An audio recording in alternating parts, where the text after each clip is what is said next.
Bună, dragilor, și bine ați venit la o nouă filmare.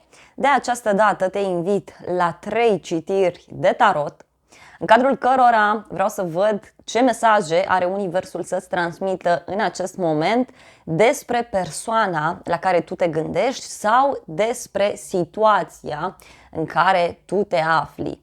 Poți să pui orice fel de întrebare și acestea fiind spuse, avem numărul 1, cristalul mov, numărul 2, cristalul albastru și numărul 3, cristalul argintiu.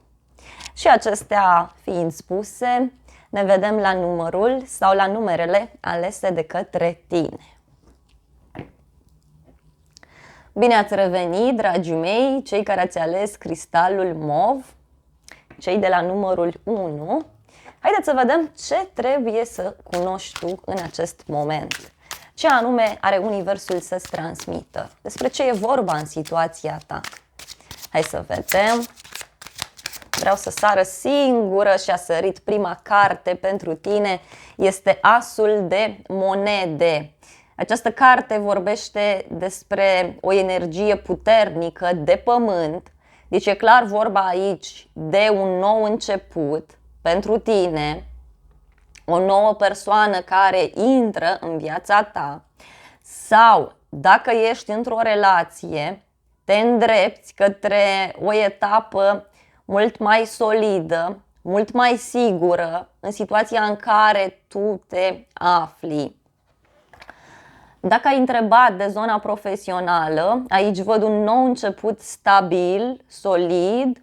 Este o nouă etapă foarte frumoasă, foarte bună în viața ta, dar în egală măsură să știi că această carte poate să vorbească și despre un nou proiect. Da? E o energie de noutate, o energie frumoasă, niște gânduri sigure pe care cineva le are față de tine. La baza pachetului avem arcana majoră, magicianul. Se pare că tu în momentul de față primești acel element care îți lipsea tocmai pentru a te simți complet, pentru a te simți împlinit, mulțumit cu tine. Și avem aici valetul de bâte. E clar vorba de ceva ce te pasionează, ceva ce îți place. Dacă ai întrebat de o persoană din viața ta, să știi că acest om în momentul de față se preocupă de o activitate care îi place foarte mult. Poate să fie ceva legat de o persoană mai tânără sau poate să fie vorba de un proiect foarte drag sufletului său la muncă. Hai să vedem mai departe. Steaua, următoarea carte. Steaua vorbește despre o legătură cu zodia Vărsător. Mai văd aici o speranță mare pe care cineva o are referitor la tine sau e vorba de o speranță foarte, foarte mare pe care cineva o are în legătură cu un proiect, în legătură cu acest nou început din viața ta. Dacă ai cunoscut recent pe cineva, să știi că această persoană are speranța că lucrurile vor fi foarte bune între voi. Această persoană speră că totul va fi stabil, că totul va fi bine și să știi că are intenții serioase în legătură cu tine. Văd o puternică legătură cu internetul sau cu zona tehnologiei. Regele de monede, următoarea carte. Regele de monede vorbește despre o energie matură, despre o persoană pe care tu te poți baza. Cartea vorbește și despre o legătură foarte puternică cu o zodie de pământ, Taur, Fecioară, Capricorn. Dar în acest context văd o activitate ușoară, da? Dar cumva de rutină. E ceva ce faci de rutină în fiecare zi. Poate e vorba de persoana, da? De care tu ai întrebat. Dacă te referi la muncă, văd aici o avansare foarte, foarte rapidă pentru tine. Printr-o persoană foarte cunoscută sau printr-o persoană la care se ajunge foarte, foarte greu. Tu aici reușești, avansezi, ești mult mai sigur pe tine și văd și un succes material. Dacă nu lucrezi, da? Dacă nu lucrezi, vezi că poți să primești un cadou, o atenție, primești niște sfaturi de la cineva. Ultima carte, Justiția pentru tine, o legătură cu zodia Balanță. Văd aici o decizie care se ia. Este o decizie importantă, ți se face dreptate, poți să semnezi un contract. Mai văd aici. Și ai legătură cu o persoană care are niște probleme cu legea sau se află într-un proces de despărțire sau într-o situație în care are de ales ceva. Dar orice întrebare ai pus, aici văd clar că speranța ta devine realitate, da? Ai o putere fantastică să materializezi tot ceea ce tu simți, tot ceea ce tu gândești. Și văd aici că în final lucrurile se clarifică și ție ți se face dreptate. Lucrurile vor fi bune pentru tine. Bun. Dragilor, acestea au fost previziunile pentru cei de la numărul 1. Eu îți mulțumesc pentru atenție. De asemenea, nu uita să te abonezi, să apeși clopoțelul, apasă butonul de like, funcții gratuite pentru toți și de asemenea te invit cu drag la o altă citire, dacă vrei să mai vizionezi, sau te invit cu drag la previziuni pe zodii pe celălalt canal de YouTube. Am lăsat un link în primul comentariu dacă ești interesat. Te îmbrățișez și îți doresc să ai parte de o zi sau de o seară cât mai frumoasă.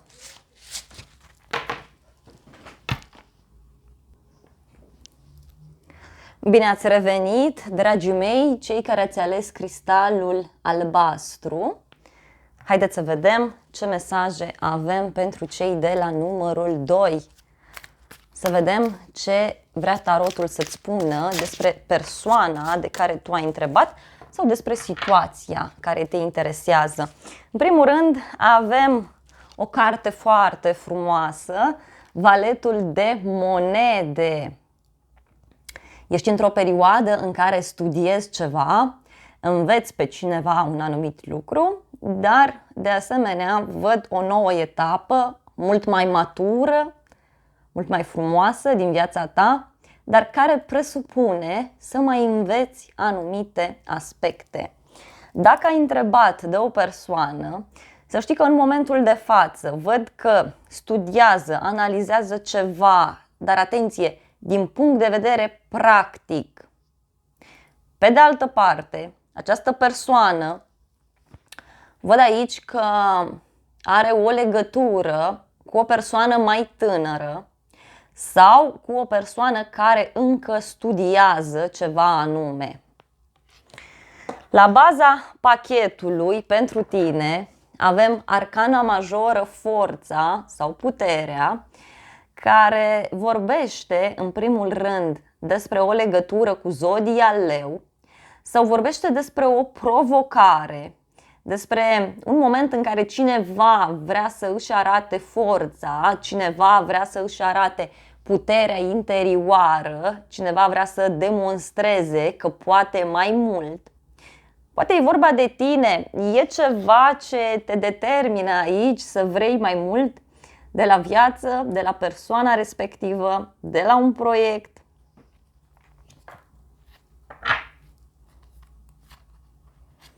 Mai avem eremitul, o legătură cu o fecioară. Este clar aici faptul că tu ești foarte sigur pe tine sau persoana la care tu te gândești știe foarte multe lucruri, însă vrea mai mult de atât. Simt aici că e vorba de o persoană care dorește să își depășească condiția. Următoarea carte, 4 de monede, foarte frumos. E clar că acest studiu, această muncă această noutate nu este în zadar pentru tine sau pentru această persoană. 4 de monede vine cu o energie stabilă, frumoasă. Văd aici o legătură cu un taur pentru unii dintre voi. Este o persoană fixă, stabilă, care știe foarte bine ce dorește. Însă văd și pe cineva care se concentrează foarte mult pe bani sau pe lucruri materiale, pe lucruri concrete. Cred că ai legătură cu cineva care nu vrea să piardă un anumit lucru fizic. O casă, o mașină, poate este vorba de un loc de muncă. Da? Următoarea carte, 9 de bâte, foarte interesant. 9 de bâte vine aici cu o oboseală pentru cineva anume. Această persoană de care tu ai întrebat trece printr-o perioadă de provocare. Ți-am spus, nu este neapărat ceva negativ, vrea să facă ceva, vrea să construiască ceva. Poate e vorba de tine.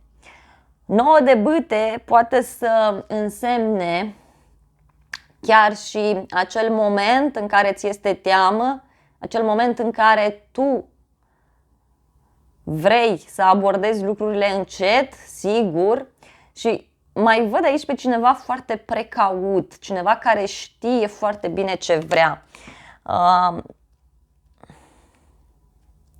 Lipsește aici iubirea, simt aici că lipsește iubirea sau lipsește spiritualitatea, ori din viața acestei persoane, ori din această relație. Dacă e vorba de o relație, aici văd că acest om, da, e foarte posesiv, deci e o persoană căreia este teamă să te piardă și atunci în permanență vrea să afle lucruri, în permanență vrea să cunoască mai multe chestii despre tine. Deci următoarea carte, Arcana Majoră, Luna, foarte frumos. O legătură văd aici cu zodia Rac sau cu zodia Scorpion. E clar aici că o femeie are un rol foarte important în această poveste. Văd o teamă legată de o întâlnire ascunsă sau poate să fie vorba de o teamă legată de o femeie. Văd o femeie din viața ta care să știi că are niște probleme.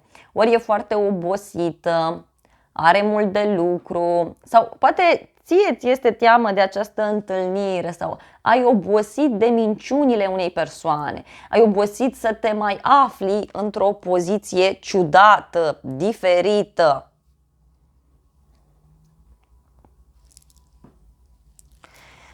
Dacă ești femeie, vezi că acest bărbat este foarte mult influențat de către o femeie.